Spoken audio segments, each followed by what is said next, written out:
কোজিকোডে অনুষ্ঠিত হিন্দুত্বের সমালোচনামূলক শিক্ষা শিবিরের উদ্বোধনী আলোচনায় সিপিআইএম নেতা প্রকাশ কারাত বলেছেন, বিজেপি ভোটে হেরে গেলেই আরএসএস এর প্রভাব শেষ হবে এমন ধারণা ভুল।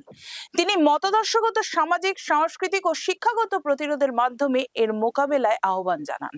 কারাত উল্লেখ করেন, গত 11 বছর মোদী সরকার ক্ষমতায় থেকে আরএসএস কে রাষ্ট্র ও প্রতিষ্ঠানগুলিতে প্রবেশের সুযোগ দিয়েছে।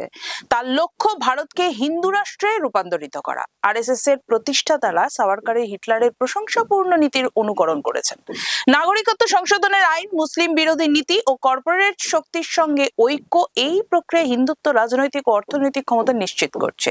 তিনি বলেন, বাম ও প্রগতিশীল শক্তিদের কাছে গণতন্ত্র ও ধর্মনিরপেক্ষতার রক্ষার লড়াই মানুষের মননের স্তরে পৌঁছে দেওয়ার সমাধান।